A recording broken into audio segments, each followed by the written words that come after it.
welcome back to my channel. So I'm doing a road trips hacks video today because we've just come back from our probably 5th road trip. So we've had quite a lot of experience. We've done it with one child as a baby, we've done it on our own, we've done it with 2 children as 5 and 3-year-olds.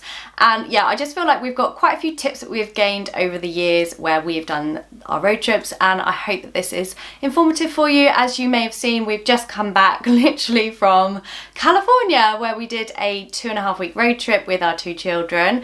And yeah, there's quite a few things that keep you going where it's quite difficult at times on a road trip, certainly when we had our 5-hour journeys in between our 2 destinations. So yeah, there's quite a few tips over here. I really hope that you enjoy it. If you do and you like this kind of thing, then definitely consider subscribing to my channel. I upload 3 times a week and I would really love to have you over here. And don't forget to check out our travel videos as well if you haven't yet already. Anyway, let's get on with the tips and hacks and showing you exactly how to survive a road trip with children. So first up, it's snacks. I cannot tell you enough. You need to pack so many snacks and different things. We used to pack up cereals and bits and bobs like that, just so that the children always had snacks to reach for when they got bored.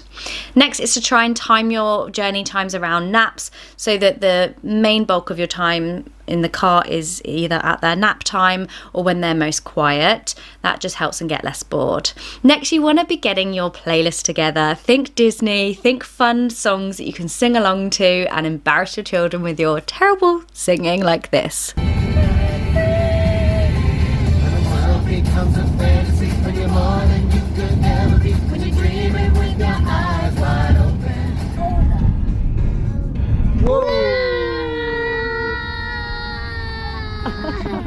So I've created some of these little magnetic letters which we put in a tin. You can equally do this with Lego, just so that it holds it all in one place and then you're not losing it, and it just means that they can have a little bit of fun and learn as well.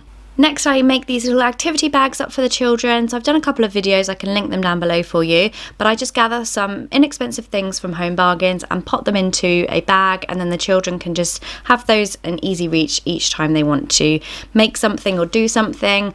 And if you're going to be using an iPhone or something, make sure you have a mount like this for watching videos. I can leave that one linked in the description bar for you. Next is just to let them burn off as much steam as possible before a long journey or when you arrive somewhere after a long journey, just so they are a bit more exhausted. Next is good old wipes. Now we are kind of past the stage now where we don't need baby wipes anymore, but I always make sure I have some wipes nearby. The boys each have a pack in their activity bags, and there's always a pack nearby in the car as well for those inevitable spills. Next, I like to have a little box of things that they don't know exists, so that I can just bust it out now and again if the journey's getting tough and they can choose something that they didn't even know existed, and it just seems like it's much more special that way for them. They get really excited. Okay, so I love to mix it up when we're on a road trip and just pick up a leaflet somewhere and think, that looks cool, let's go there. And there's always something on the side of the road in America. So if you're getting restless children, just get out of the car, let them just see what's nearby and explore. And they just love this way of free kind of flowing activities. And there's always something really great on the side of the road. So just get out there and explore and make sure you're seeing what there has to offer. Next is try and get a big car if you can. We upgraded to this SUV in the end and we had so much stuff, it was well worth the extra money.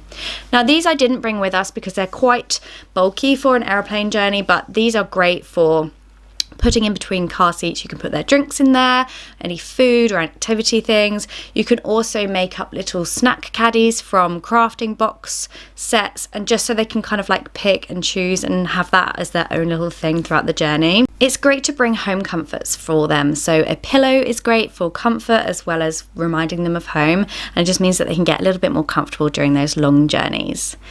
Okay, so we always pack a picnic when we go out in the UK, but we don't really do that so much when we're away. So I would definitely recommend packing up some food, buying it from the local supermarket the night before, and just packing a picnic. That way you've got everything with you, so you don't need to make as many stops, and it obviously saves money as well. Also, speaking of food, we always seem to get breakfast with our rooms, but sometimes if you're staying in a city, you don't always get breakfast included in the room rate. So we gather things along the way from the supermarket or just extras from breakfast, where they give away pastries and little cereal in boxes, and it just means that you can create a little breakfast buffet like this. So if the children get up early while you're somewhere and you don't have breakfast, they won't get hunger before the day's even begun. It's obviously going to go without saying that you should pack a first aid kit. These are so important. I'll leave these linked down below. They're just from Amazon, but they contain everything we should need for first aid. So there's adult things in there for medication. Also, we have a couple of bottles of Calpol with us, just so that we always have that on hand. Sometimes we don't want to have a really expensive lunch or take ages over lunch, so we just stop off and grab a slice of pizza, and that seems to get the boys full up for the next few hours. It's also great to keep telling the children where you're at with your journey, so keep a map on so they know how long is to go.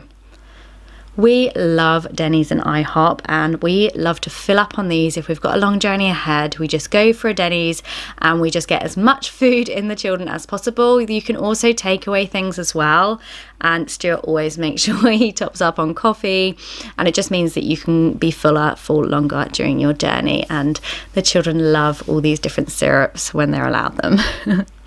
Okay, so we pack these little magnetic games, and it means that the pieces aren't getting lost and they can play them in the back seats as well. They also serve as a little box. I don't know about your children, but mine love to collect things, and these little cases are ideal, and they're just not very big, so they can have them for little playtime when they get bored.